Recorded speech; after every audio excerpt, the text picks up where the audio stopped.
ገላትያ ምዕራፍ 3 ከቁጥር 15 ጀምሮ አንብበን ከሰዓት ፕሮግራማችን ቃል ጊዜያችንን እንጀምራለን። ወንድሞች ሆይ ከሰው ዕለታዊ ሕይወት የተለመደውን ምሳሌ አድርጌ ላቅርብ። የሰው ኪዳን እንኳን አንድ ጊዜ ከጸደቀ በኋላ ማንም ሊሽረው ወይም በእርሱ ላይ ሊጨምርበት እንደማይችል ሁሉ በዚህም ጉዳይ ቢሆን እንደዚሁ ነው። ተስፋውም ቃል የተነገረው ለአብርሃምና ለዘሩ ነበር። መጽሐፍ ለብዙ ሰዎች እንደሚናገር ለዘሮቹ አይልም፣ ነገር ግን ለአንድ ሰው እንደሚናገር ለዘሬ ይላል፣ እርሱም ክርስቶስ ነው። የምለው እንዲህ ነው፣ ከ430 ዓመት በኋላ የተሰጠው ሕግ አስቀድሞ በእግዚአብሔር የጸናውን ኪዳን አፍርሶ የተስፋውን ቃል አይሽርም። ርስትን መውረስ በሕግ ቢሆን ኖሮ በተስፋ ቃል ባልተገኘ ነበርና፣ እግዚአብሔር ግን በጸጋው በተስፋ ቃል አማካኝነት ለአብርሃም ሰጥቷል። ታዲያ ሕግ የተሰጠበት ምክንያት ምንድን ነው? ሕግ የተጨመረው ከመተላለፍ የተነሳ ተስፋው ያመለከተው ዘር እስኪመጣ ድረስ ነበር። ሕጉም የመጣው በመላእክት በኩል በአንድ መካከለኛ እጅ ነበር። ሆኖም መካከለኛው አንድን ወገን ብቻ የሚወክል አይደለም፣ እግዚአብሔር ግን አንድ ነው። ታዲያ ሕግ የእግዚአብሔርን የተስፋ ቃል የሚቃወም ነውን? ከቶ አይደለም። ሕግ የተሰጠው ሕይወትን ለማስገኘት ቢሆን ኖሮ በእርግጥ ጽድቅ በእምነት በኩል በተገኘ ነበር። መጽሐፍ ግን ዓለም ሁሉ የኃጢአት እስረኛ መሆኑን ያውጃል። ይኸውም በኢየሱስ ክርስቶስ በማመን በሚገኝ ተስፋ ለሚያምኑት ሁሉ ይሰጥ ዘንድ ነው። ይህ እምነት ከመምጣቱ በፊት በሕግ አማካኝነት እስረኞች ሆነን እምነት እስከሚገለጥ ድረስ ተዘግቶብን ነበር። ስለዚህ በእምነት እንጸድቅ ዘንድ ሕግ ወደ ክርስቶስ የሚያደርሰን ሞግዚታችን ሆነ። አሁን ግን ያ እምነት ስለመጣ ከእንግዲህ በሕግ ሞግዚትነት ስር አይደለንም። እግዚአብሔርን ጸልየን። እግዚአብሔር አምላካችን አባታችን ሆይ በኢየሱስ ክርስቶስ ስም እናመሰግናለን። እስካሁን ድረስ ለማምለክ እድልን ስለሰጠህን፣ ለዚህ ያማረ ጊዜ ስለሰጠህን ተመስገን። አሁንም እግዚአብሔር በሚኖረን የቃል ክፍለ ጊዜ አንተ እንድታስተምረን፣ በቃልህ እንድትገስጸን፣ እንድትመክረን፣ የቃልን እውነት መረዳት እንድንችል አንተ እንድታረገን እንለምናለን። በኢየሱስ ክርስቶስ ስም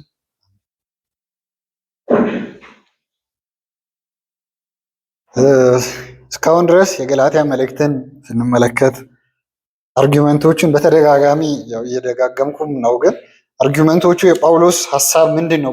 በዚህ መልእክት ላይ ጳውሎስ አንድ ነገር ማስተላለፍ የሚፈልገው ነገር ምንድን ነው ብለን ብንጠይቅ የእግዚአብሔርን ወንጌል ወይም ከክርስቶስ ኢየሱስ ተቀበልኩት ያለው ወንጌልን ነው ዲፌንድ እያደረገ ያለው። በሱ ላይም ምንም አይነት ሰብስታንስ መጨመር የለበትም በዛ ወንጌል። ምክንያቱም በጨመርን ቁጥር ከወንጌልነት እያወጣን ነው። ያንንም ምዕራፍ 1 ላይ ተመልክተን ነበር። ምክንያቱም ሌላ ወንጌል ወደ መስበክ እንደመጡ ወደ መስበክና የገላትያ ሰዎችም ወደዛ ወንጌል ዘወር እንዳሉ ጳውሎስ እየተናገረ ነው የመጣው።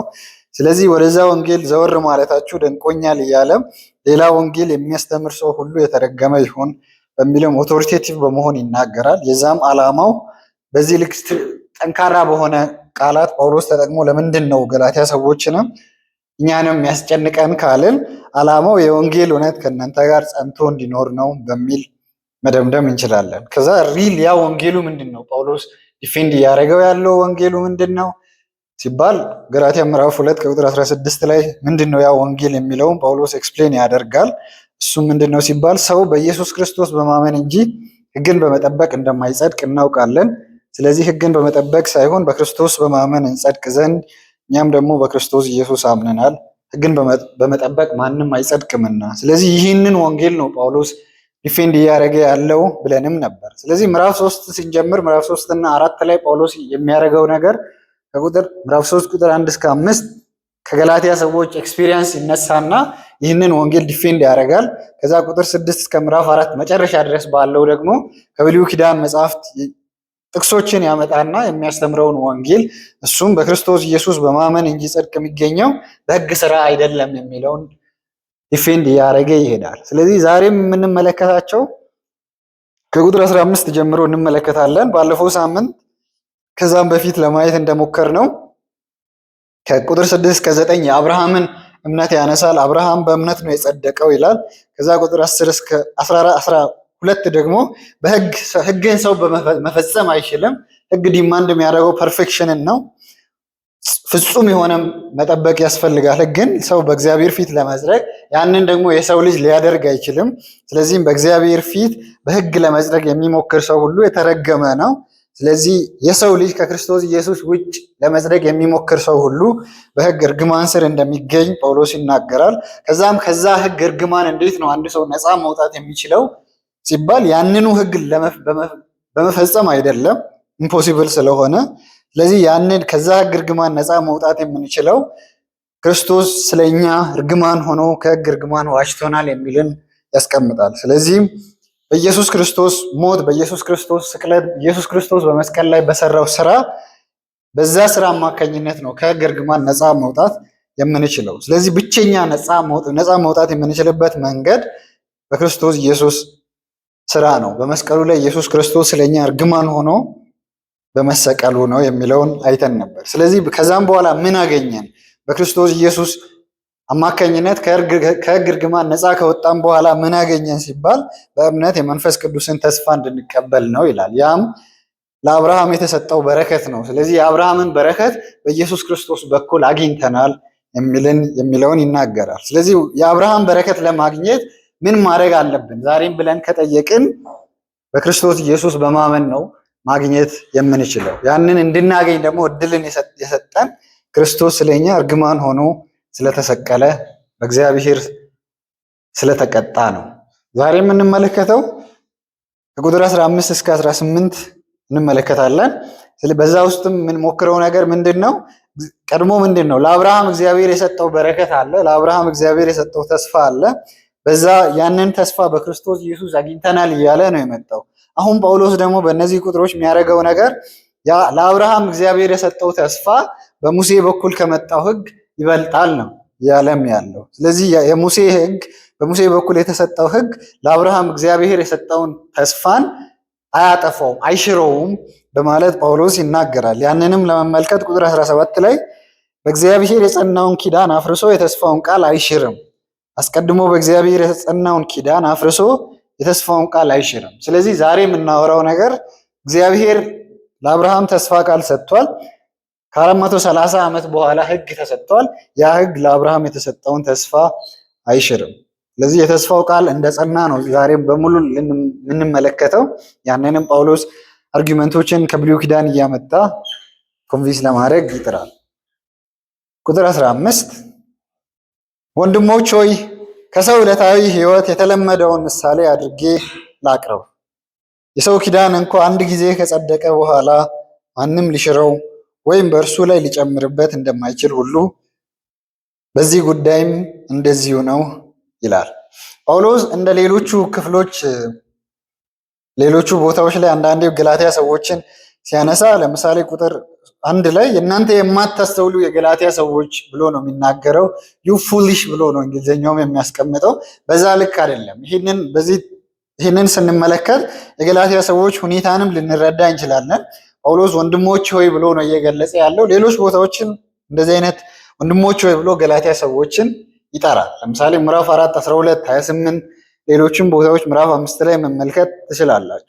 ስለዚህ ወንድሞች ሆይ ብሎ ጳውሎስ መጥራቱ የገላትያ ሰዎች ሁኔታ እጅግ በጣም አሳሳቢ ነው። ግን አሁን እንዳለው ሁኔታ አሁን አንዳንዶች እንደሚሉት አይደለም። ምን ማለቴ ነው? ለምሳሌ አንዳንዴ ገላትያ እንደ ቸርች የምትቆጠር ከሆነ ሮማን ካቶሊክን በዛ መንገድ መመልከት አለብን። ምክንያቱም ጳውሎስ የገላትያ ሰዎችን ወንድሞች ሆይ ይላል። ስለዚህ እኛም ኢስተርን ኦርቶዶክስ ሮማን ካቶሊኮችን በዛ መንገድ ልንመለከት ይገባል ብለው ያወራሉ። ነገር ግን እዚህ ጋር ሌላ ከዚህ በፊትም አንስተን ነበር የሮማን ካቶሊክ እና የኢስተርን ኦርቶዶክስ ልዩነት እና ገላትያ ሰዎች ኮንፊውዥን ላይ ናቸው። ስለዚህ እርዳታ የሚፈልጉ መጽሐፍ ሊጻፍላቸው የሚያስፈልጋቸው አይነት ሰዎች ናቸው እንጂ እንደ ሮም ኮንፊሽን ያላቸው ትሬንት ካውንስል ኦፍ ትሬንት ያስቀመጡ እኛ ምንጸድቀው በእግዚአብሔር ፊት በእምነትና በስራ ብለው አናውንስ ያደረገ ኮንፌሽናል የሆነ ስቴትመንት የላቸው። ስለዚህ በውዝግብ ላይ ያሉና ሐሰተኛ የሆኑ ሰዎች ከአይሁድ መጥተው ኮንፊውዝ እያደረጉ ነው። ያንን ግን ኢንተረስትድ እንደሆኑም ይናገራል ጳውሎስ ያንን ትምህርት። ለዛም ነው እየገጸጸ ያለው።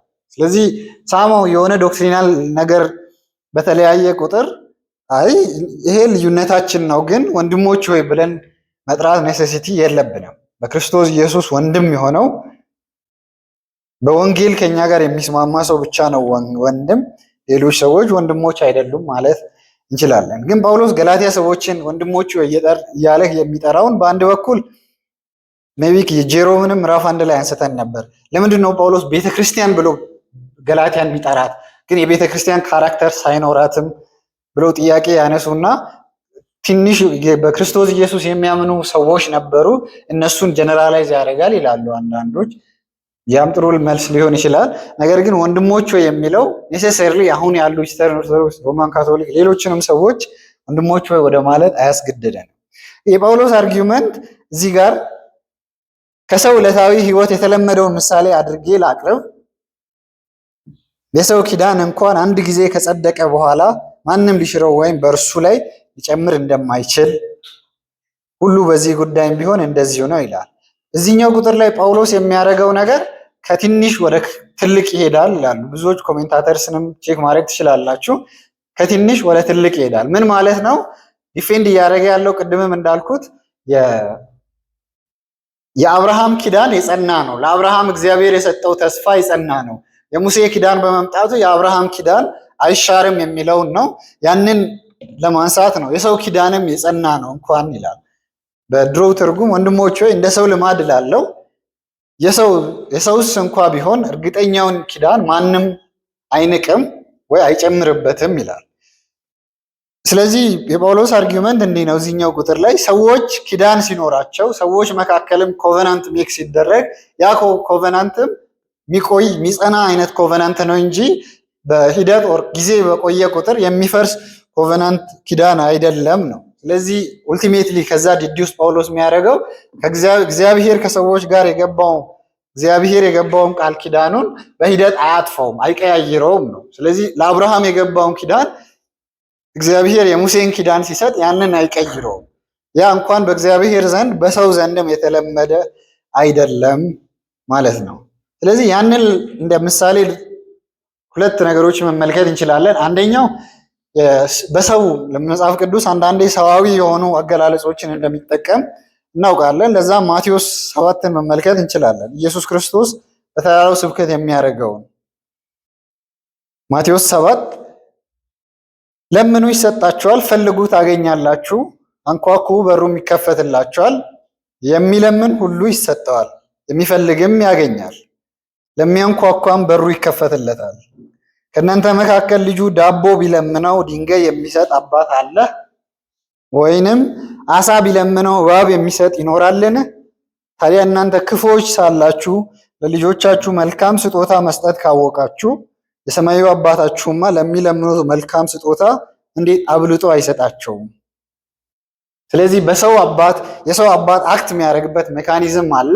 ያንን ኢየሱስ ክርስቶስ ይወስድና የዛን ክላይማክሱን ደግሞ የሰማዩ አባት ያደርግላቸዋል ነው። ስለዚህ ሰው ለልጁ ዳቦ ለልጁ ለምኖ ድንጋይ አይሰጠውም፣ አሳ ለምኖ እባብ አይሰጠውም።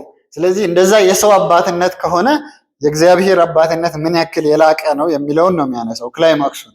ጳውሎስም እያደረገ ያለው ገላትያ ላይ በሰው መካከል ያለው ኪዳን የጸና ከሆነና ሰዎች ኪዳናቸውን የማያፈርሱ ከሆነ ጊዜ በተቀያየረ ቁጥር እግዚአብሔር ምን ያክል ነው ለዛ ኪዳን ታማኝ የሚሆነው ነው።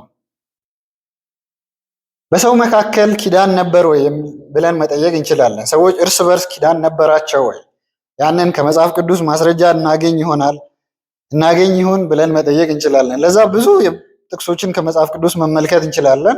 ለዛም ማንበብ ትችላላችሁ እናንተ። ለምሳሌ ዘፍጥረት ምዕራፍ 21 ላይ አብርሃም እና አቤሜሌክ ኪዳን ሲገቡ ስምምነት ሲያደርጉ እንመለከታለን። ዘፍጥረት ምዕራፍ 21 ቁጥር 22 በዚያን ጊዜ አቤሜሌክ ከሰራዊቱ አለቃ ከፊኮል ጋር ሆኖ አብርሃምን እንዲህ አለው፣ በምታደርገው ነገር ሁሉ እግዚአብሔር ካንተ ጋር ነው። እንግዲህ እኔና ልጆቼን ዛሬንም በመሸንገል አንዳች ክፉ ነገር እንዳታደርስብን በእግዚአብሔር ፊት ማልልኝ። እኔ ለአንተ ቸርነት እንዳደረግኩ አንተም ለእኔ እና በእንግድነት ለተቀመጣት ለዚች ምድር ቸርነት አድርግ። አብርሃም እሺ እምላለሁ አለ። ከዚያም አብርሃም አቤሜሌክ አገልጋዮቹን ነጥቀው ስለያዙት የውሃ ጉድጓድ መከፈቱን ለአበመሌክ ገለጠለት። አበመሌክም መቼም ይህን ድርጊት ማን እንደፈጸመው በበኩሌ አላውቅም፣ አንተም አልነገርከኝም፣ ነገሩንም ገና አሁን መስማቴ ነው አለው። ስለዚህ እዚህ ታሪክ ላይ ማንበብ ትችላላችሁ እናንተም። አበመሌክና አብርሃም ኮቨናንት ሲያደርጉ ወይም ስምምነት ሲያደርጉ እንመለከታለን። ከዛ ምዕራፍ 26 ላይ ይስሐቅና አበመሌክ ድጋሚም ኮቨናንት ሲያደርጉ እንመለከታለን። ከዛ ያዕቆብና አማቹ መካከል ኪዳን ወር ስምምነት እያደረጉ በዛ መንገድ ያንን ኮቨናንት ጠብቀው ለመኖር ለመኖር ለዛ ኮቨናንት ሰብሚት ለማድረግ ያንን ኮቨናንት እርስ በርስ ሲገቡ እንመለከታለን። ስለዚህ ሰዎች እርስ በርስ ኪዳን አላቸው። ያንን ኪዳንም ለማፍረስ ይምላሉ። በዛ ኪዳንም ተገዝተው ይኖራሉ። ያ ኪዳንም በእነሱ ሰዎች መካከል ጽኑ ሆኖ ይኖራል። ስለዚህ ኢፍ ዛት ኢዝ ትሩ በሰዎች መካከል ያለው ኪዳን ጽኑ ከሆነ እና ያ ኪዳን የማይሻር ከሆነ ያ ኪዳን የማይለወጥ ከሆነ how about God's covenant ነው። እግዚአብሔር ያንን በሰው መካከል ያለው ኪዳን አይሻርም። በሰው መካከል ያለው ኪዳን ማስተዋል ያለብን assuming ዛት ብዙ ፌሌሪቲዎች እንዳሉ ሆነው ማለት ነው። ብዙ ፎልቶች፣ ብዙ ውድቀቶች አሉ በሰዎች መካከል ባለ ኪዳን። ነገር ግን ባይንዲንግ ነው፣ አይለወጥም። ያንን በሜሪጅ ኮቨናንት ላይ መመልከት እንችላለን። ስለዚህ ኢፍ ዛት ትሩ በእግዚአብሔር በሰው ዘንድ ላይ ያ እውነታ ከሆነ ክላይማክሱ ምንድነው? የእግዚአብሔር ምን ያክል ከዛ የላቀ ይሁን የሚለው ነው። እዚህኛው ቁጥር ላይ አዲሱ መደበኛ ትርጉም አንድ ስቴትመንት ይጨምራል። ምዕራፍ 3 ቁጥር 15 መጨረሻ ላይ በዚህም ጉዳይ ቢሆን እንደዚህ ነው የምትለዋ እኔ አላገኘኋትም። እሷን ስቴትመንት ሌሎች ትርጉሞች ላይ በድሮ ትርጉምም ላይ የለም። ኮሜንተሪ ሊሆን ይችላል። አው ነሴሰርሊ ዲዱስ ማድረግ እንችላለን እንደዛ ለማለት ግን ብቻ ስቴትመንቷን አላገኘኋትም። ስለዚህ በዚህም ጉዳይ እንዲህ ነች የምትለዋን ሜቢ ሌሎች ቼክ ያላረኩት ላይ ሊኖር ይችላል፣ ግሪክ ላይም ሊኖር ይችላል። እስከዛ አልደረስኩበትም። ስለዚህ ወንድሞቼ እንደ ሰው ልማድ ላለው ቁጥር 15ን ማጠቃለያ ከሰራን የሰዎች ኪዳን አይለወጥም። ስለዚህ እንደዛ የሰው ኪዳን አንቼንጀብል ከሆነና የሚቀጥል ጽኑ ከሆነ የእግዚአብሔር ኪዳን ከዛ በላቀ ሁኔታ ጽኑ ነው የሚለውን ኮንክሉድ ማድረግ እንችላለን። ቁጥር 16 የተስፋውም ቃል የተነገረው ለአብርሃምና ለዘሩ ነበር። መጽሐፍ ለብዙ ሰዎች እንደሚናገር ለዘሮቹ አይደል፣ ነገር ግን ለአንድ ሰው እንደሚናገር ለዘር ይላል፣ እርሱም ክርስቶስ ነው ይላል። ይሄኛው ቁጥር ሳማው ለመፍታት ጊዜ የሚያስፈልገው ነው፣ ለመረዳትም ከባድ ሆኖ አይደለም። ግን የተስፋው ቃል ማለት የማይለወጠው ነገር ምንድን ነው? ከቁጥር 15 ብለን እግዚአብሔር ለአብርሃም የገባለት ቃል ኪዳን አለ፣ እሱም ጽኑ ነው የሚለውን ከቁጥር 15 ዲዲውስ ካረግን ቁጥር 16 ላይ ያንን ጥያቄ ነው የሚመልሰው። የማይለወጠው ነገር ምንድን ነው? እግዚአብሔር ለአብርሃም የገባለት ኪዳን የማይለወጠው ምንድን ነው? የተስፋው ቃል ብለን ከጠየቅን የተስፋው ቃል ለአብርሃም እግዚአብሔር የገባለት ዘር ለመስጠት ነው፣ እሱም ክርስቶስ ነው ብሎ ጳውሎስ ይናገራል።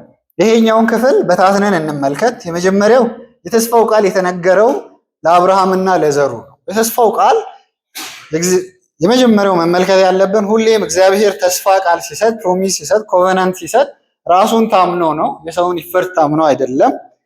ያንን ከቃሉ የተስፋ ቃል እግዚአብሔር ለሰው ልጅ ሲሰጥ መመልከት እንችላለን። ከዛ ግን ለአብርሃም እግዚአብሔር የሰጠው የተስፋ ቃል ምንድን ነው ብለን ልንጠይቅ ይገባል። ጳውሎስ እየተናገረ ያለው እግዚአብሔር ለአብርሃም የሰጠው የተስፋ ቃል ይህ ነው፣ እሱም ክርስቶስ ኢየሱስ ነው ብሎ ነው እዚህ ቁጥር ላይ የሚናገረው። ዘፍጥረት ላይ ሄደን እግዚአብሔር ለአብርሃም የተናገረውን የተስፋ ቃል ስንመለከት 3 ጥቅሶችን አትሊስት በደንብ መመልከት እንችላለን፣ እግዚአብሔር ለአብርሃም የሰጠውን ተስፋዎችን ለመረዳት። እሱም ዘፍጥረት ምዕራፍ 12 እግዚአብሔር አብርሃምን ከጠራ በኋላ እግዚአብሔር አብርሃምን ይጠራዋል። እግዚአብሔር አብርሃምን እንዲህ አለው፣ ሀገርህንና ወገንህን የአባትህን ቤት ትተህ እኔ ወደ ማሳየ ምድር ሂድ። ታላቅ ሕዝብ አደርግሃለሁ፣ ደግሞም እባርክሃለሁ፣ ስምህን ገናና አደርገዋለሁ፣ ለሌሎች በረከት ትሆናለህ። የሚባርኩህን እባርካለሁ፣ የሚረግሙህን እረግማለሁ። በምድር የሚኖሩ ሕዝቦች በአንተ አማካኝነት ይባረካሉ። ቁጥር 7 ከዛ አብርሃም ወጥቶ ወደ ከነዓን ምድር ይሄዳል። ቁጥር 7 እንዲህ ይላል፣ እግዚአብሔርም ለአብርሃም ተገልጦ ይቺን ምድር ለዘርህ እሰጣለሁ አለው። እርሱም ለተገለጠለት አምላክ በዚያ ስፍራ መሠዊያ ሰራ። ቁጥር 4 ጀምሮ ላንብብ። ስለዚህም አብርሃም እግዚአብሔር እንዳዘዘው ወጣ፣ ሎጥም አብሮት ሄደ። አብርሃም ከካራን ሲወጣ ዕድሜው 75 ዓመት ነበር። አብርሃምም ሚስቱን ሶራን እና የወንድሙን ልጅ ሎጥን አስከትሎ በካራን ሳሉ ያፈሩትን ሀብትና የነበራቸውን አገልጋዮች ይዘው በመጓዝ ከነዓንን ምድር ገቡ። አብርሃም ትልቅ የሞሬ ዛፍ እስከሚገኝበት እስከ ሴኬም ድረስ በምድሪቱ ዘልቆ ሄደ። በዚያን ጊዜ ከነዓናውያን በዚሁ ምድር ይኖሩ ነበር። ቁጥር 7 እግዚአብሔርም ለአብርሃም ተገልጦ ይችን ምድር ለዘርህ እሰጣለሁ አለው። እርሱም ለተገለጠለት አምላክ በዚያ መሠዊያ ሰራ ይላል። ስለዚህ ቁጥር 2 ታላቅ ሕዝብ አደርግሃለሁ፣ ደግሞ እባርክሃለሁ፣ ስምህን ገናና አደርጋለሁ፣ ለሌሎችም በረከት ትሆናለህ። ምዕራፍ 12ን እንደዛ ይላል። ዘፍጥረት ምዕራፍ 15ንም በዚሁ መንገድ ከተመለከትን እግዚአብሔር ለአብርሃም እንዲህ ይላል። ከዚያም በኋላ የእግዚአብሔር ቃል እንዲህ ሲል በራእይ ወደ አብርሃም መጣ። አብርሃም ሆይ አትፍራ፣ እኔ ላንተ ጋሻ ነኝ፣ ታላቅ ዋጋህም እኔው ነኝ። አብርሃምም እግዚአብሔር አምላክ ሆይ ያለ ልጅ የቀረው ስለሆኑ የቤቴ ወራሽ የደማስቆ ሰው ኤሊዘር ነው። ታዲያ ምን ትሰጠኛለህ አለው። አንተ ልጆች ስላልሰጠኸኝ ከቤቴ አገልጋይ አንዱ ወራሼ መሆኑ አይቀርም። በዚህ ጊዜ የእግዚአብሔር ቃል እንዲህ ሲል መጣለት፣ ይህ ሰው ወራሼ አይሆንም፣ ነገር ግን ከአብራኪ የሚከፈል ልጅህ ወራሼ ይሆናል። ወደ ውጭም አውጥቶ ቀና ብለህ ወደ ሰማይ ተመልከት፣ እስቲ መቁጠር ከቻልህ ከዋክብቱን ቁጠራቸው፣ ዘርህም እንደዚሁ ይበዛል አለው። አብርሃምም እግዚአብሔርን አመነ፣ እርሱም ጽድቅ አድርጎ ቆጠረለት። የመጨረሻው ክፍል ዘፍጥረት ምዕራፍ 17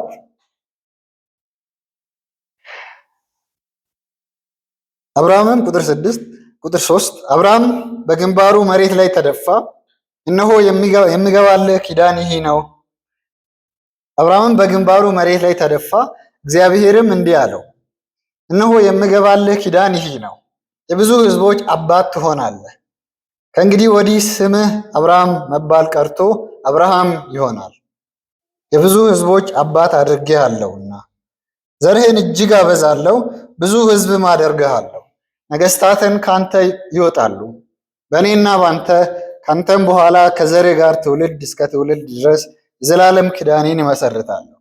በዚህም ባንተና ካንተም በኋላ የዘርህ አምላክ እሆናለሁ።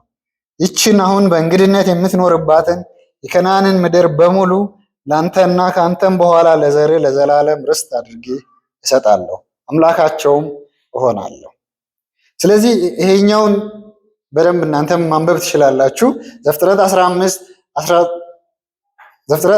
15 እና 17 ላይ እግዚአብሔር ለአብርሃም የገባለትን ኪዳን ስንመለከት እግዚአብሔር ለአብርሃም አትሊስት 3 ነገሮችን ቃል ኪዳን ገብቶለታል። አንደኛው ልጅ እሰጥሃለሁ የሚል ነው፣ ዘር እሰጥሃለሁ የሚል ነው። ሌላኛው ደግሞ መሬት ርስትን እሰጥሃለሁ የሚል ነው። ያንንም እግዚአብሔር ከነዓንን እንደሰጠ እንመለከታለን። ሶስተኛው ዩኒቨርሳል የሆነ በረከት እግዚአብሔር እንደሚሰጠው ነው። አሕዛብ በአንተ በኩል ይባረካሉ፣ በዘርህ በኩል አሕዛብ እንደሚባረኩ ይናገራል። ስለዚህ በ3 ነገሮች አትሊስት የአብርሃምን በረከቶች ማጠቃለል እንችላለን። አትሊስት በምን ሲባል ዘር ኦፍስፕሪንግ፣ ዘር ሰጣለሁ። ገላትያ ላይ ዘሮች አላለም የሚለው ተርም ማለት ነው። እግዚአብሔር ዘር ሰጣለሁ ይላል ለአብርሃም፣ መሬት ርስት ሰጣለሁ ይላል። ከነዓንን እቺ ምድር የረገጥክባት ያንተ ነች ይላል። ዩኒቨርሳል የሆነ በረከት እሰጣለሁ ይላል። ስለዚህ የአብርሃም ኪዳን እነዚህ ለአብርሃም እግዚአብሔር እሰጣለሁ ያላቸው እነዚህ ናቸው። ስለዚህ ያንን ደግሞ እግዚአብሔር ለአብርሃም ብቻ አይደለም፣ በይስሐቅም በያዕቆብም እንደገና ያንን ኪዳን እንደሚተገብረው ለእነሱም ቃል ኪዳን ሰጥቷል። ለአብርሃም የሰጠሁትን ቃል ኪዳን በእናንተ በኩልም እፈጽማለሁ እያለ ቀጣዩ ይህ ኪዳን ለማን ነው የተሰጠው ነው። አሁን ገላትያ ላይ ልናወራ የምንመጣው ለማን ነው ይሄ ኪዳን የተሰጠው? ለአብርሃም ነው የተሰጠው። ከዛ በኋላ ድጋሜ ቃል ኪዳኑ ታድሷል ለይስሐቅ፣ ለያዕቆብ። አሁን ግን ሪል ጥያቄ በገላትያ ላይ ስንመለከት ይህ ኪዳን እንዳይሻር ተደርጎ የተሰጠው ለማን ነው የሚል ጥያቄ እናነሳለን። ስለዚህ የአብርሃም ተስፋ ቃሎችን አይተናል። ቀጣዩ ደግሞ የገላትያ አርጊመንቱን የጳውሎስን አርጊመንት ከዛ እንመልከት። ቀጣዩ ፍሬዝ ገላትያ ምዕራፍ 3 ላይ መጽሐፍ ለብዙ ሰዎች እንደሚናገር ለዘሮቹ አይልም፣ ነገር ግን ለአንድ ሰው እንደሚናገር ለዘሬ ይላል። ምንድነው እያለ ያለው ጳውሎስ? እውነት ነው። ገላትያ መጽሐፍን ስንመለከት ለዘሮቹ የሚልን አንመለከትም። እስካሁን ድረስ ባነበብነው ክፍል ለዘሬ ይሄን ሰጣለሁ፣ ለዘሬ ይሄን ሰጣለሁ ይላል እግዚአብሔር ለአብርሃም ሲናገር። ነገር ግን እችኛዋ ቃል ለዘርህ ለዘሮች ብሎ ጳውሎስ እኛ ብንሆን ተራቀቅ አይነት የሚያስብል ነው። ግን ጳውሎስ ያው ጥሩ የስነ መለኮት መምህር ነው። ኤክሲጂስን በስርዓት የሚሰራ ሰው ነው እና የብሉይ ኪዳንን ሪል ሰብስታንሱን አንደርስታንድ የሚያደርግም ሰው ነው። ስለዚህ ለአብርሃም እግዚአብሔር ያንን ቃል ኪዳን ሲሰጥ ለዘሮቹ እንደሚሰጥ አይደለም የሚናገረው፣ ለዘርህ ነው። ፐኪውላርሊ አንድ ዘር አለ፣ እሱም ደግሞ አንድ ኢንዲቪጁዋል ነው፣ ኢየሱስ ክርስቶስ እንደሆነ ይናገራል። ነገር ግን ሌሎች ክፍሎችን ዘር የሚለውን ቃል ለመረዳት ለአብርሃም ዘር፣ ለአንተ ዘር ብሎ እየተናገረ ያለውን ለመረዳት ኮሌክቲቭ ነው። አንዳንዴ ለዘሮች የሚል ጥቅስ አናገኝም። ብዙ ሰውንም ለመጥቀስ መጽሐፍ ቅዱስ ላይ ምሳሌ ገላትያ እዛው ምዕራፍ 3 ራሱ ጳውሎስ የሚያደርገው አለ። የክርስቶስ ከሆናችሁ እናንተ የአብርሃም ዘር ናችሁ፣ እንደ ተስፋውም ቃል ወራሾች ናችሁ ይላል። መቼስ የክርስቶስ ከሆናችሁ እናንተ የአብርሃም ዘር ናችሁ። ስለዚህ ፐኪውላርሊ አንድ ሰውን አይደለም ናችሁ እያለ ጳውሎስ የሚናገረው የአብርሃም ዘር ኮሌክቲቭ የሆነ ብዙ ሰው እንደሆነም ይናገራል። ሌሎችን ጥቅሶችን መመልከት ትችላላችሁ። ቅድም ባነበብነውም ዘፍጥረት 17 ላይ ቁጥር 7 ጀምሮ በእኔና ባንተ ካንተ በኋላ ለዘርህ ከዘርህ ጋር ከትውልድ እስከ ትውልድ የዘላለም ኪዳኔን እመሰርታለሁ፣ በዚህም ያንተና ካንተም በኋላ የዘርህ አምላክ እሆናለሁ። ይችን አሁን በእንግድነት የምትኖርባት የከነዓንን ምድር በሙሉ ለአንተና ካንተም በኋላ ለዘርህ ለዘላለም ርስት አድርጌ እሰጣለሁ፣ አምላካቸውም ሆናለሁ። ስለዚህ ይሄ እዚህ ጋር እየተናገረ ያለው ፊዚካል የሆነ ከነዓን አለች፣ እሱም እግዚአብሔር ለአብርሃም ዘር እንደሚሰጥ ይናገራል። ያም ከነዓንን የወረሰው ዘር እስራኤላውያን እንደሆኑም እንመለከታለን። እስራኤላውያን አንድ ሰው አይደሉም፣ አንድ ኔሽን ናቸው እንጂ። ስለዚህ በዛ ውስጥ እግዚአብሔር የሰጠው የአብርሃም ዘር በሙሉ ለአብርሃም እግዚአብሔር እሰጣለሁ ያለውን ተስፋ የወረሱ ሰዎች ናቸው። ስለዚህ ብዙ ሰው ነው ማለት ነው። አሁን ዘፍጥረት 17 ላይ እንደተመለከትነውም ገላትያ ላይም ከታች እንደሚናገረው እናንተ የአብርሃም ዘር ናችሁ ይላል። ናችሁ የሚለው ለአንድ ሰው የተጠቀመ ቃል አይደለም። ታዲያ ጳውሎስ ምን እያደረገ ነው? እዚህ ጋር የአብርሃምን የዘፍጥረት መጽሐፉን ይወስድና የተስፋው ቃል የተነገረው ለአብርሃም ለዘሩ ነበር።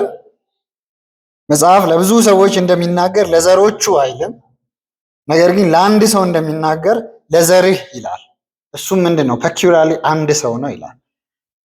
ነገር ግን መጽሐፍ ቅዱስ ቅድም ኮሌክቲቭ የሆነ ዘር የሚለው ቃል ብዙ ሰዎችን ያመለክታል ብለናል። ነገር ግን ብዙ ሰዎችን ደግሞ አንድ ሰውንም ያመለክትበት ክፍል አለ መጽሐፍ ቅዱስ ላይ። ለምሳሌ ዘፍጥረት ምዕራፍ 4:25 ላይ ሔዋን የምትናገረው ነው። ቁጥር 25 አዳም ደግሞ ሚስቱን አወቀ፣ ወንድ ልጅንም ወለደች። ስሙንም ቃየን በገደለው በአቤል ፈንታ እግዚአብሔር ሌላ ዘር ተክቶልኛል ስትል ሴት አለችው።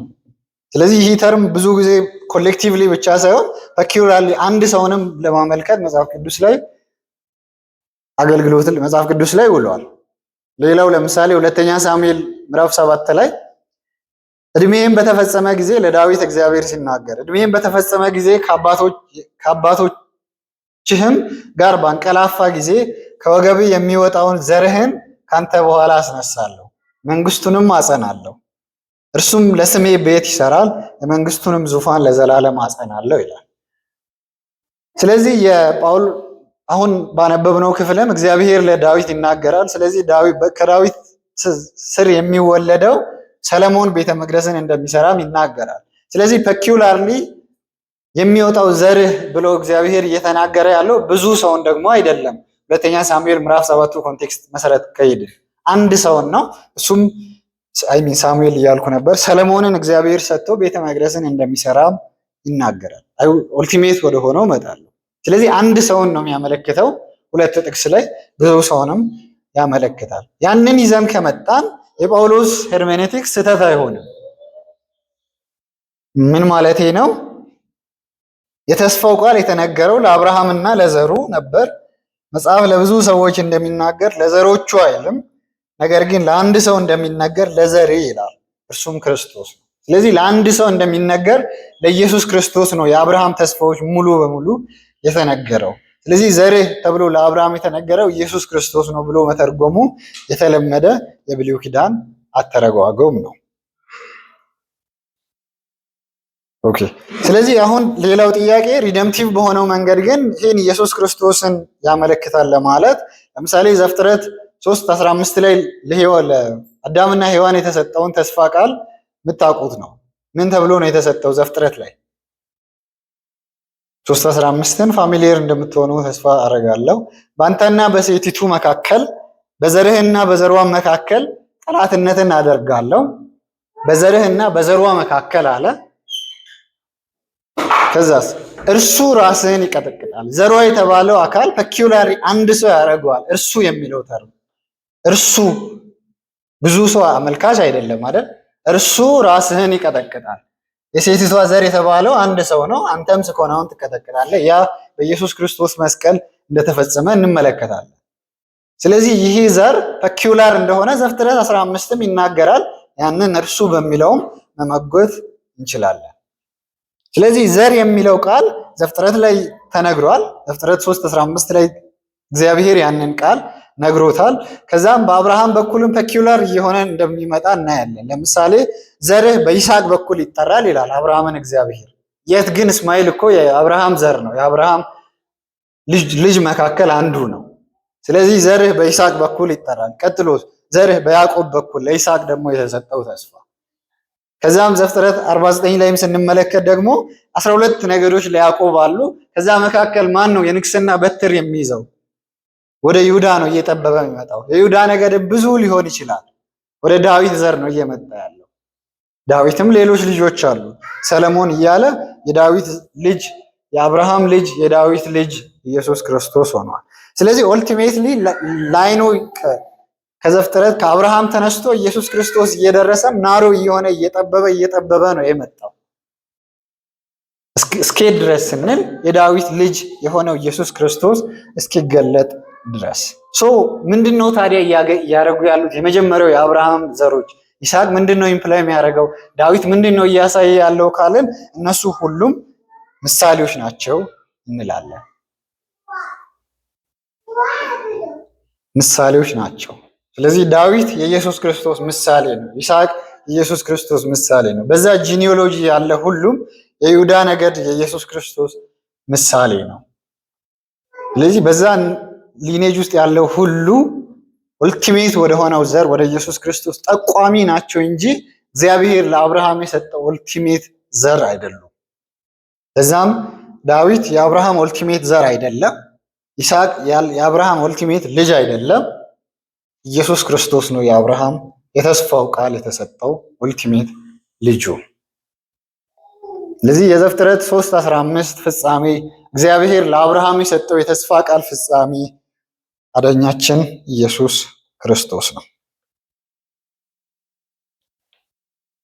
ስለዚህ የተስፋ ቃሉ የተነገረው ለኢየሱስ ክርስቶስ ነው። ወደኋላ እመለሳለሁ ወደ አብርሃም ኪዳን ቁጥር 17 የምለው እንዲህ ነው።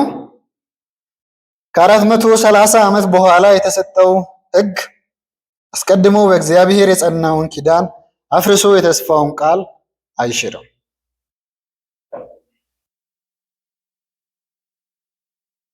ስለዚህ ለጳውሎስ ለአብርሃም የተሰጠው ተስፋ ቃል ኢየሱስ ክርስቶስ ነው አለን። ጳውሎስ ያንን ኤክስፕሊሲትሊ ብሏል። ለአብርሃም እግዚአብሔር ዘር ብሎ የሰጠው ቃል ዘሮች በሚለው ብዙ ሰውን የሚያመለክት ሳይሆን ኢየሱስ ክርስቶስ ነው ፐኪዩላር። ስለዚህ ቀጣዩ አርጊውመንት ከዛ ይነሳና ጳውሎስ የምለው እንዲህ ነው፣ ከ430 ዓመት በኋላ የተሰጠው ህግ። ስለዚህ ከ430 ካልኩሌት ካደረጋችሁ ብዙዎቹ እንደሚሉትም ከሆነ እግዚአብሔር ይህን ለአብርሃም የገባውን ኪዳን ለያዕቆብ እንደገና ያጸናበትና ድጋሜ ደግሞ በሙሴ በኩል ህግን የሰጠበት ያ ዘመን ጋፑ ነው ይላሉ 430ው። ያ ብዙም አያሳስበንም። ነገር ግን 430 ዓመት በኋላ የመጣ ነው። ያም የመጽሐፍ ቅዱስም ሰርቴኒቲ ያሳያል። በእርግጥ ግን እግዚአብሔር ለአብርሃም የገባውን ኪዳን በኋላ የመጣው ህግ፣ በሙሴ በኩል የተገለጠው ህግ አያፈርሰው። ምክንያቱም የገላትያ ሰዎች አርጊውመንትም ከመጽሐፉ መረዳት እንደምንችለው ከሆነ ምዕራፍ 4 ላይ በተደጋጋሚ አርጊውመንት ያነሳል ጳውሎስ፣ ሳራና አጋርንም ኮምፔር እያደረገ ህግ በሲና የተሰጠ ነው፣ ተስፋ ግን ለአብርሃም የተሰጠ ነው። ስለዚህ በዛ በተስፋ አማካኝነት ነው እንጂ የምንጸድቀው በህግ አማካኝነት አይደለም የምንጸድቀው እያለ። ስለዚህ ጳውሎስ ምን እያለ ነው? የገላትያ ሰዎች ምንድነው አርጊውመንታቸው? በክርስቶስ ኢየሱስ ማመን አይጠቅምም አይሉም። አዎ ኢየሱስ መሲሁ እንደሆነ ያምናሉ። ነገር ግን ህግን ካልፈጸምን ጽድቃችን ሙሉ አይሆንም፣ መጽደቅ አንችልም የሚል አርጊውመንት አላቸው። ያንን እንደ ኔሰሰሪ ኮንዲሽን ልናስገባ የማንችለው ክሮኖሎጂካል ፕሪሲደንስ ስላለው ነው። ተስፋው ቀድሞ የተሰጠው ተስፋው ነው። ቀድሞ ከህጉ በፊት የተሰጠው ተስፋው ነው። ስለዚህ ዳት ማተርስ ማለት ነው። ኤይዘር ወይ በምንም አግባብ የሙሴ ህግ ለአብርሃም ኪዳን ሳቦርዲኔት የሚያደርግ ነው እንጂ ሊሆን የሚችለው ያንን አፍርሶ ሌላ የራሱን መንገድ የሚሰራ አይደለም። ምን ማለት ነው? የአብርሃም ኪዳን የሚለው እንዲህ ነው። ዘፍጥረት ላይ አብርሃም እንዴት እንደጸደቀ ቁጥር 6-9 ላይ ተመልክተን ነበር። አብርሃም አመነ፣ ጽድቅም ሆኖ ተቆጠረለት ነው። ስለዚህ የአብርሃም ኪዳን የሚናገረው በክርስቶስ ኢየሱስ በማመን በተስፋው ቃል በማመን ጽድቅ እንደሚገኝ ነው። ከዛ ከ430 ዓመት በኋላ የመጣው ደግሞ ህግ በተስፋው ቃል በማመን ብቻ አይደለም ጽድቅ የሚገኘው፣ ያንን እያንዳንዱን ህግን በመፈጸምም ጨምሮ ነው ጽድቅ የሚገኘው ብሎ አሰርት ሊያደርግ አይችልም። ያንን አያደርገው። ምክንያቱም ለምንድን ነው ሲባል እግዚአብሔር ለአብርሃም የሰጠው ተስፋ ቃል ስለሚቀድም። ስለዚህ የአብርሃም ኪዳን ወንጌልን ነው ያበሰረው፣ የሙሴ ኪዳን ህግን ነው ያበሰረው ነው ንጽጽሩ። ህግ አይጠቅምም ምናምን እያልኩ አይደለም። ለድነታችን ኃጢአታችንን እንድናውቅ ያደርጋል። ከዛም ወደ ክርስቶስ እንድንሮጥ ያደርጋል። ኡልቲሜትሊ ግን ህግን በመጠበቅ አይደለም። ያ ኢምፖሲብል እንደሆነ ቁጥር 10-12 ተመልክተን ነበር። ስለዚህ የአብርሃም ኪዳንና የሙሴን ኪዳን ኮምፔር የሚያደርግበት መንገድ የአብርሃምን ኪዳን ከተስፋው አንጻር፣ የሙሴን ኪዳን ደግሞ ዲማንድ እንደሚያደርግ ህግን በመፈጸም ጽድቅ እንደሚገኝ ዲማንድ ስለሚያደርግ ነው። ሶ ዋት የአብርሃም ኪዳን ምንድን ነው የሚያደርገው? አብርሃሚክ ኮቨናንት ፎከስስ ኦን ዋት ጋድ ዳዝ ፎር ሂዝ ፒፕል ኢን ሴቪንግ ዘም ዋይል ሞዛይክ ኮቨናንት አሰንድስ ሂውማን ኦቢዲየንስ ይላል አንድ ሰው። ስለዚህ የአብርሃም ኪዳን ተስፋ የሚሰጠው በምንድን ነው ሲባል በክርስቶስ ኢየሱስ አማካኝነት እንደምንጸድቅ፣ በተስፋው ቃል አማካኝነት እንደምንጸድቅ፣ የሙሴ ኪዳን ደግሞ ህግን በመጠበቅ ጽድቅን እንደምናገኝ። ሰው አሰርሽኑ ምንድነው? የሙሴ ኪዳን የአብርሃም ኪዳንን አልሻረው። ቁጥር 18 ርስትን መውረስ በህግ ቢሆን ኖሮ የተስፋው ቃል ባልተገኘ ነበርና እግዚአብሔር ግን በጸጋው በተስፋ ቃል አማካኝነት ለአብርሃም ሰጥቶታል። ተመሳሳይ ነው አርጊውመንቱ። ነገር ግን ይህንንም ቁጥር ለመረዳት እንደዚህ እናድርግ። የመጀመሪያው ርስትን መውረስ በህግ በኩል ቢሆን ኖሮ።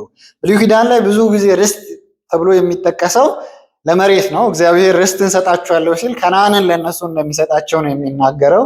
ነገር ግን ብሉይ ኪዳንን አነባባችን ላይ እናወራለን። አሁን ግን እግዚአብሔር ለአብርሃም የገባው ርስት ከነዓን ነው። ነገር ግን ኦልቲሜት የሆነ ርስትም እግዚአብሔር ፕሮሚስ እንዳለው እንመለከታለን። ስለዚህ ለአብርሃም እግዚአብሔር የገባው ቃል ኪዳን ምንድን ነበር ያለው? ልጅ ሰጣለው፣ ሲድ መሬት ሰጣለው፣ ከዛ ዩኒቨርሳል ብሌሲንግ እንደሚሰጠው እግዚአብሔር ተናግሮታል። ስለዚህ ርስትን እግዚአብሔር ቃል ገብቶለታል። ያንንም ርስት እግዚአብሔር ከነዓንን በመስጠት ተግባራዊ ሆነዋል። ከዛ አብርሃም ግን ኤክስፔክት የሚያደርገው አዲስ ሰማያዊ የሆነች መሬት እንዳለችውም እናውቃለን። ያንንም ኤክስፔክት እንደሚያደርግ እንረዳለን። ግን ኦልቲሜትሊ ሪደምቲቭ በሆነው መንገድ ርስት የሚለው ቃል ምንድን ነው የሚወክለው ሲባል የሙሉ የድነት ታሪኩን ነው ይላል አንድ ሰው ሲናገር። የእግዚአብሔር ጸጋ ፕሮሚሶች ናቸው በክርስቶስ ኢየሱስ አማካኝነት በነፃ ለእኛ የተሰጡ የእግዚአብሔር የማዳን ስራዎች ናቸው ይላል። ስለዚህ ሙሉ የድነት ታሪክ የምንለው መጽደቃችን፣ መቀደሳችን፣ መክበራችን ከዛ የኢየሱስ ክርስቶስ ስራዎች ሙሉ ለእኛ መቆጠሩን ስናስብ ያ እንደ ርስት ነው ለእኛም የተሰጠን። እሱ ላይም አያበቃም። ዘላለማዊ የሆነ ደግሞ ኢንሄሪተንስ አለን፣ ሀብት አለን በሰማይ እንላለን። ያንን ነው እግዚአብሔር የሰጠው። በምን በኩል? በህግ በኩል አይደለም። ያ የጳውሎስ ፖይንት በህግ ስራ በኩል አይደለም፣ በግዝረት አይደለም፣ በተስፋው ቃል በኩል ነው ያገኘ ነው። ያንን ተስፋ ቃል በማመን በኩል ነው ያንን ያገኘ ነው።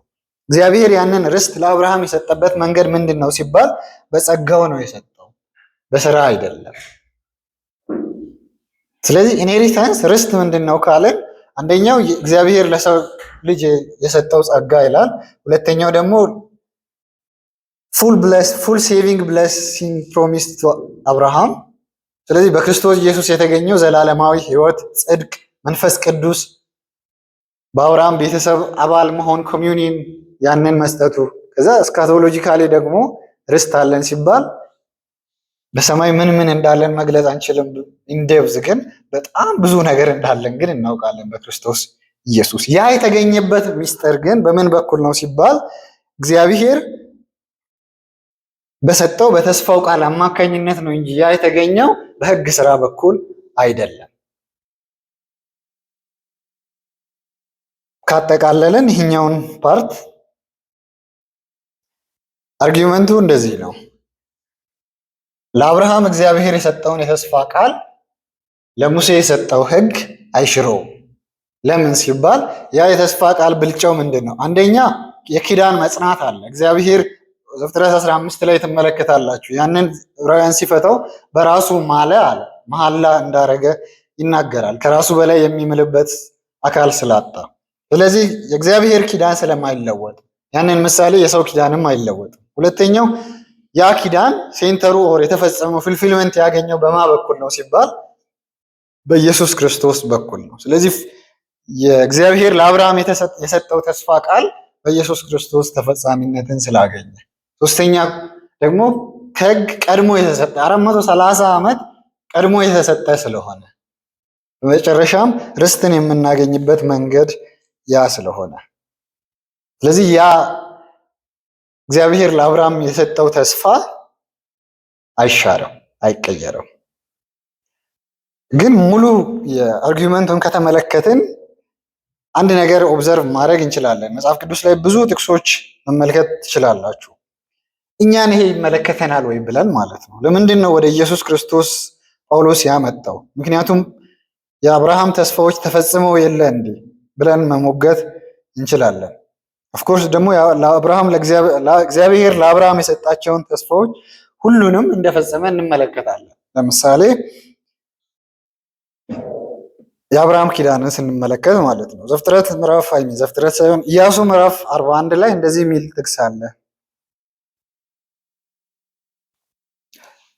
ቁጥሩን ተሳስቻለሁ። ኢያሱ ምዕራፍ 21 ይቅርታ፣ እንደዚህ ይላል ቁጥር 43 ጀምሮ ስለዚህ እግዚአብሔር ለቀድሞ አባቶቻችሁ ይሰጣችሁ ዘንድ የማለላችሁ ምድር ሁሉ ለእስራኤል ሰጠ።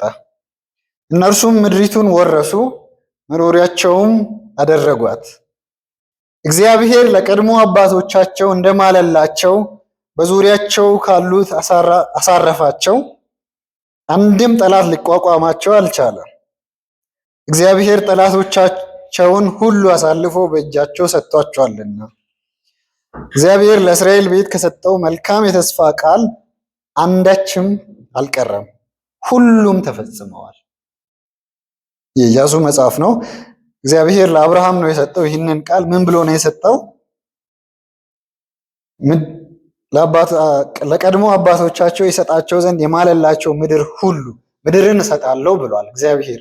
ያንን ሁሉንም እግዚአብሔር እንደሰጠ ይናገራል። ነህምያ መጽሐፍን መመልከት ትችላላችሁ። ነህምያ ምዕራፍ 9 አብርሃምን የመረተውና ከከለዳውያን ኡር አውጥተህ አብርሃም የሚል ስም የሰጠኸው አንተ እግዚአብሔር አምላክ ነህ። ልቡ ለአንተ የታመነ ሆኖ ስላገኘኸው የከናናውያን፣ የኬጣውያን፣ የአሞራውያን፣ የፈሪዛውያን፣ የኢየቡሳውያን፣ የገርጌሳውያንን ምድር ለዘሮቹ ለመስጠት ከእርሱ ጋር ቃል ኪዳን ገባ። ጻድቅ ስለሆንህም የሰጠኸውን ተስፋ ጠበቅ። ስለዚህ እግዚአብሔር ቅድም 3 ነገሮችን ሰጣለሁ ብሏል ብለናል። መሬትን ሰጣለሁ ብሏል። ኦፍስፕሪንግ ዘርን ሰጣለሁ ብሏል። ዩኒቨርሳል የሆነውን በረከት ሰጣለሁ ብሏል ብለናል።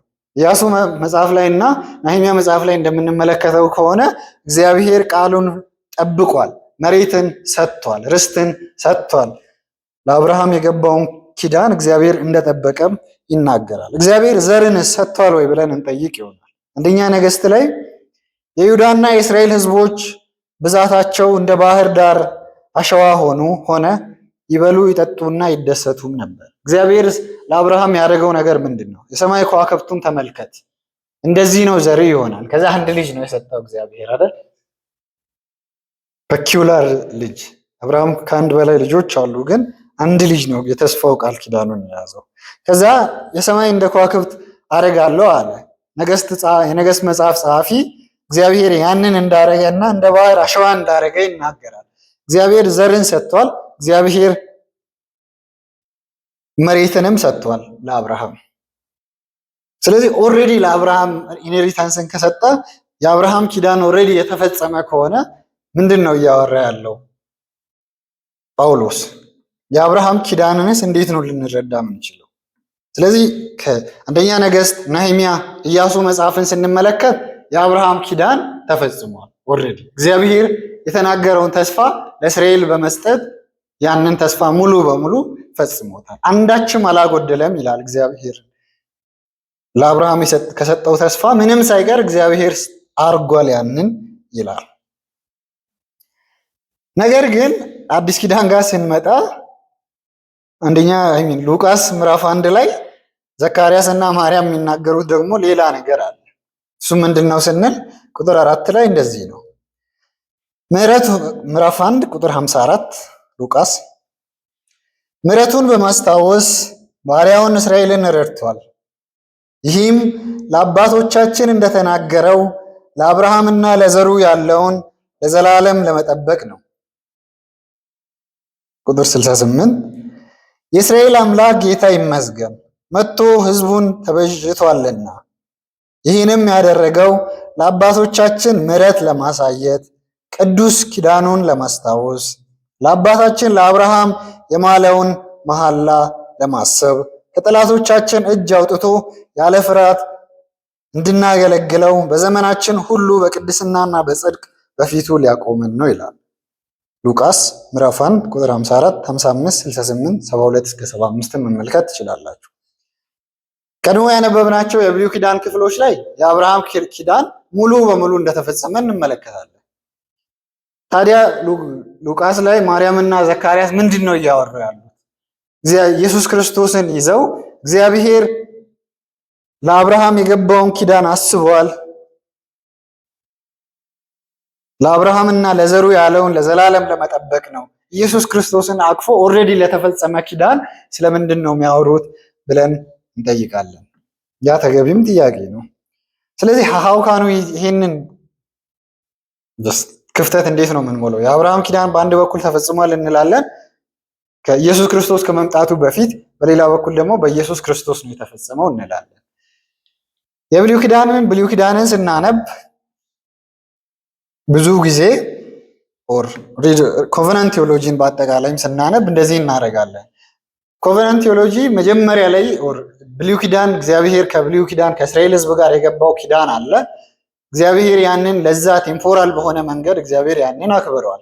ለምሳሌ ከናንን ሰጣለሁ ብሏል፣ ከናንን ሰጥቷል። ልጅን ሰጣለሁ ብሏል፣ ለአብርሃም ልጅን ሰጥቷል፣ ይስሐቅ ይባላል ስሙ። ርስትን ሰጣለሁ ብሏል፣ ርስትን ሰጥቷል። በረከትንም እግዚአብሔር ባርኮታል አብርሃም። ስለዚህ ምሳሌዎች ናቸው እንላለን ለክርስቶስ ኢየሱስ። ስለዚህ ዕብራውያን ምዕራፍ 8 ቁጥር 6 ከ13 ማንበብም ትችላላችሁ፣ ኦዲዮንም መስማት ትችላላችሁ። ፕራይሜሪ የሆነ ሲግኒፊካንስ አለው። ሁሉም ኪዳናት ብሉይ ኪዳን ላይ የነበሩ ኪዳናት ኢንክሉዲንግ የአብርሃም ኪዳን ማለት ነው። እግዚአብሔር ለአብርሃም የገባው ኪዳንም ለዳዊት የገባውም ኪዳን ኢምፕላይ የሚያደርጉትም ነገር አለ። ፕራይሜሪ ደግሞ ለእስራኤል ሕዝብ ሲግኒፊካንስ አላቸው። ምን ማለት ነው?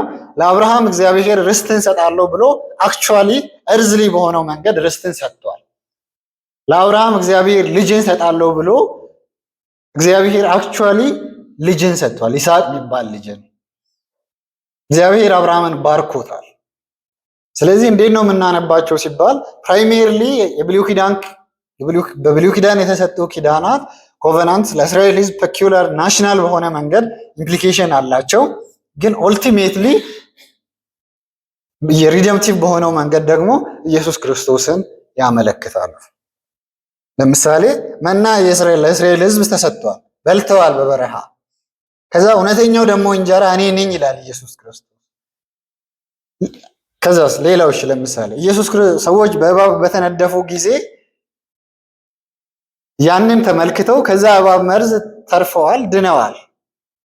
ያ ግን ኢምፕሊኬሽኑ ወዴት ነው ሲባል እንደዛ የሚሰቀል መሲሁ እንዳለና በዛ መሲሁ አምነን ደግሞ ከዘላለም ሞት ከኃጢአት ነፃ እንደምንወጣ ይናገራል።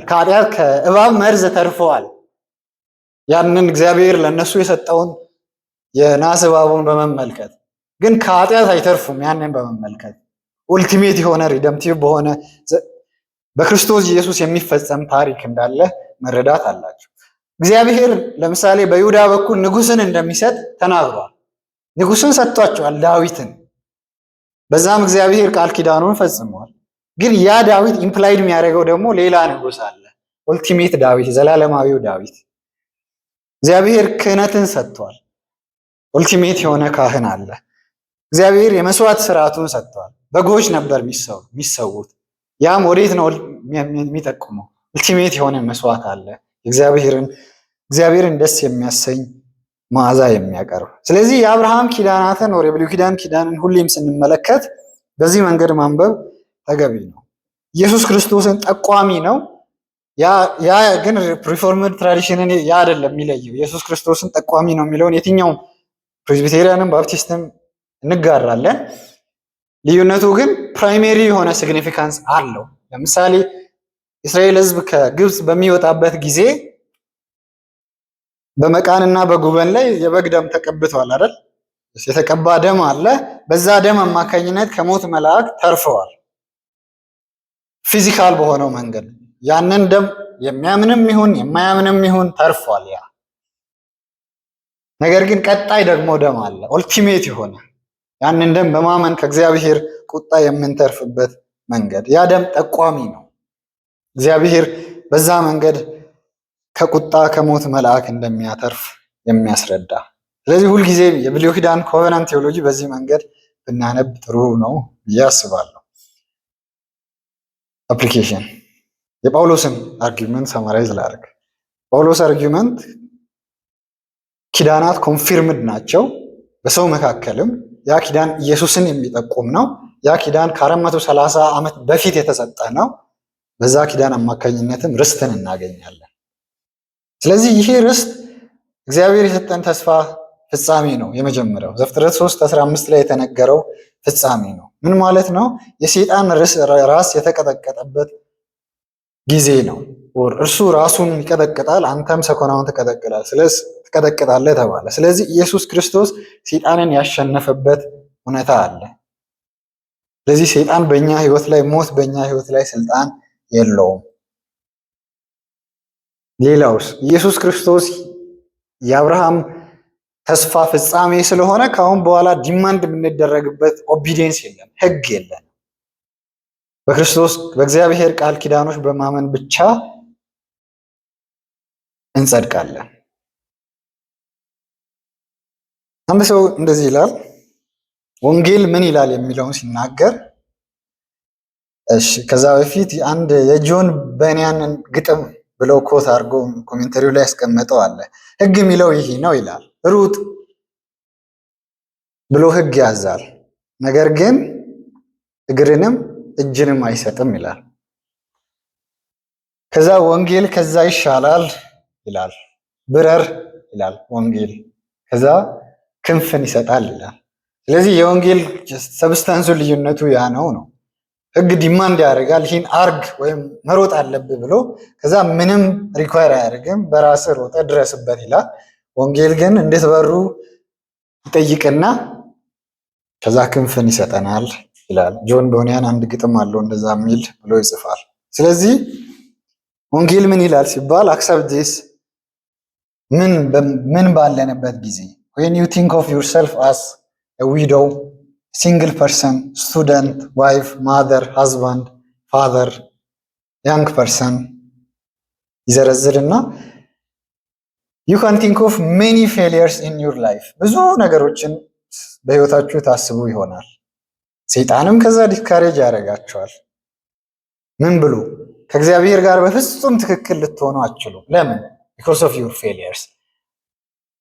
ይሄን ግን አስታውሱ፣ because of your failures የሚሉት ውሸት አይደለም። እሺ እኔን ጉዞ ላይም እንዳለው ክርስቲያንን አፖሊዮን በሚከስበት ጊዜ ይህን አርጋል ለምሳሌ ከሸክም ለማረፍ ወደ ህገኛ ቤት ሄደሃል፣ ቲቪተኛ ነህ በንግግር ላይ፣ በእንቅልፍ መጽሐፉን ጥለሃል ያለ ለክርስቲያን ሲናገር አንዱም ውሸት አይደለም። ህግ እንደዛ ነው። ኃጢአታችሁን ኤክስፕሊሲትሊ ያሳያል። ውሸት የሆነ ኃጢአት አይደለም፣ እውነት የሆኑ ሪያሊቲዎች። ወንጌል ግን እንደዚህ ይላል we are right with God because of God's promise of life in Christ ይላል። እግዚአብሔር አንደኛው ኮቨናንት ቴዎሎጂ በጣም ደስ የሚለው ለማንበብም ፐርሰናሊም የሚያጽናናን እግዚአብሔር ኪዳንን ገብቷል አንድ ካለ አንድ የሰው ኪዳን አይለወጥም። እግዚአብሔር ደግሞ ኪዳንን የሚለውጥ አምላክ አይደለም። ያ ነው ኮቨናንት ቴዎሎጂን ኢንተርቴን እንድናደርግና የእውነት እግዚአብሔር ለቃል ኪዳኑ ታማኝ አምላክ ነው፣ በክርስቶስ ኢየሱስ በኩል ለሚመጣ ሰው እንደሚቀበል ቃል ገብቷል። so he will accept me ብለን መጽናናት እንችላለን። ኃጢአተኞች ወደ እኔ ኑ፣ ደካሞች ወደ እኔ ኑ የሚል ቃልን ነው እግዚአብሔር ለኛ የሰጠው። ስለዚህ ወንጌሉ ምን ይላል? ኑ ወደ እኔ ይላል። ያ ወንጌል እንደሚያድነን እንዴት እርግጠኞች ናቸው? እግዚአብሔር ለኪዳኑ ታማኝ አምላክ ነው። የሰው ኪዳን አይለወጥም። ሶ ኦልቲሜትሊ የእግዚአብሔር ኪዳን አይለወጥም። ከዛስ ያ ኪዳን ያረፈው በኢየሱስ ክርስቶስ ላይ ነው። ያ ኪዳን ህጉ ከመሰጠቱ በፊት ከ430 ዓመት በፊት የተሰጠ ነው። በዛ ኪዳን ርስትን እናገኛለን። እግዚአብሔር ይህን የመሰለ ታላቅ ወንጌል ታላቅ ድነት ስለሰጠን እናመሰግናለን። እግዚአብሔርን አመስግነን እንጨርስ።